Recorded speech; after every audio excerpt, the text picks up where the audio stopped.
Praise lord. అతి పరిశుద్ధుడైన యేసుక్రీస్తు వారి నామంలో అందరికీ వందనాలు. ప్రభు యొక్క వాక్య భాగాన్ని మనం చూద్దాము. ద్వితీయోపదేశ కాండము 10వ అధ్యాయము 14వ వచనము. చూడుము, ఆకాశము మహాకాశము భూమియు అందున్నదంతయు నీ దేవుడైన యెహోవావే. Behold, to the Lord your God belong heaven and the heavens of heavens, the earth with all that is in it. Deuteronomy chapter 10 verse 14. ప్రభునందు ప్రియమైన సహోదరి సహోదరులారా, దేవాతి దేవుడు ఈ యొక్క సమయంలో తెలియజేస్తున్న విషయం ఏంటంటే, ఈ లోకములోని సమస్తము, ఆకాశము, పైనున్న ఆకాశము అన్నీ కూడా ఎవరివి? మనయా? లేదా ఒక దేశానికి అధిపతియా? కాదండి, దేవునివే, దేవుని చేత సృజించబడినవే అని దేవుడు ఆయన యొక్క సార్వభౌమ అధికారాన్ని జ్ఞాపకం చేస్తున్నాడు.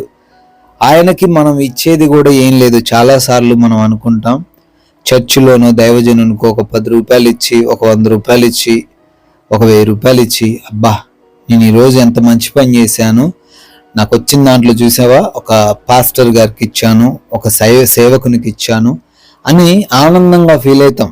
కొంతమంది ఏమో గర్వంగా ఫీల్ అవుతారు, కొంతమంది ఏమో తమకున్నది మొత్తం ఇచ్చేసామని ఫీల్ అయిపోతూ ఉంటారు.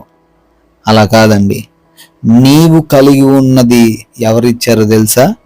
నీవు కలిగి ఉన్న ఉద్యోగమైనా, నీవు కలిగి ఉన్న వ్యాపారమైనా, ఈరోజు నీకు వస్తున్న ఎటువంటి ఇన్కమ్ అయినా అది ఇచ్చింది దేవుడే. దేవుడు ఇవ్వకపోతే అది నీ దగ్గరికి రాదు. ఆయనకి మనం ఏమి ఇవ్వలేం కూడా.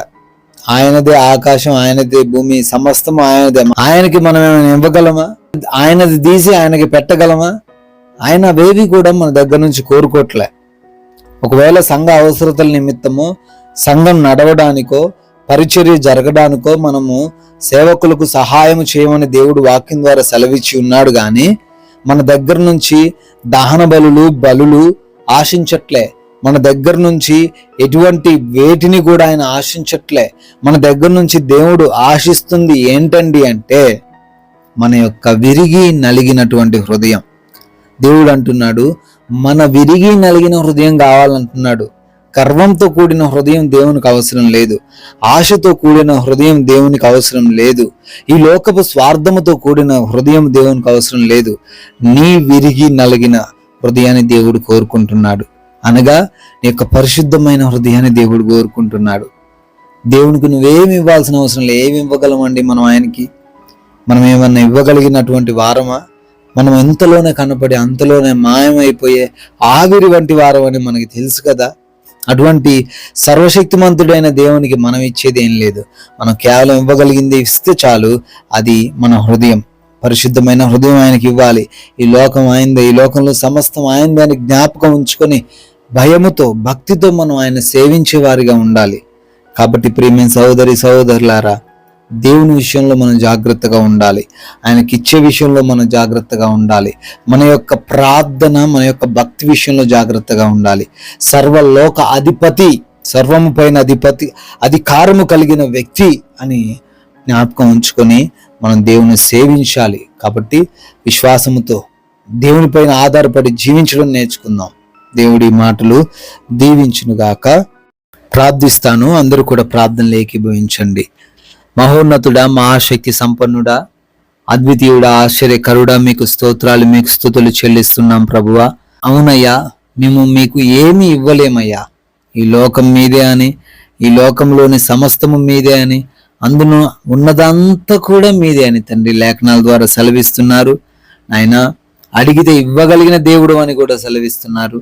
ఆయన ప్రభువా, ఈ సమయంలో ప్రార్థిస్తున్నాము అయ్యా. ఈ ప్రార్థనలు ఏకీభవిస్తున్న ప్రతి ఒక్క బిడ్డను పేరు పేరున దీవించండి తండ్రి, ఆశీర్వదించండి. వారు ఏ అవసరతలు కలిగి ఉన్నా, ఏ అక్రతలు కలిగి ఉన్నా తండ్రి, వాటన్నిటిని కూడా నెరవేర్చండి నాయన. అయా వారికి ఉన్న అనారోగ్య సమస్యలన్నింటినీ కొట్టివేయండి ప్రభువా. మంచి ఆరోగ్యం దయచేయండి. వారు కలిగి ఉన్న ఆర్థిక అవసరతలన్నింటినీ తీర్చండి ప్రభువా. అప్పులలో నుంచి ప్రతి ఒక్క బిడ్డకు విడుదల దయచేయండి. అయా ఎవరైతే తండ్రి అయా కుటుంబాల్లో గొడవలతో ఉన్నారో, కలహాలతో, విభేదాలతో ఉన్నారో ఆ కుటుంబాలను దర్శించండి, నెమ్మదిని దయచేయండి. అయా బిడ్డల యొక్క ప్రయాణాలను దీవించండి నాయన, ప్రయత్నాలను ఆశీర్వదించండి ప్రభువా. ఈ రోజున మీ నామానికి లోబడే వ్యక్తులుగా మమ్మల్ని అందరినీ కూడా మార్చుకోమని యేసుక్రీస్తు వారి కృప కలిగిన నామంలో ఈ ప్రార్థనను అడిగి వేడుకుంటున్నాం తండ్రి. ఆమేన్.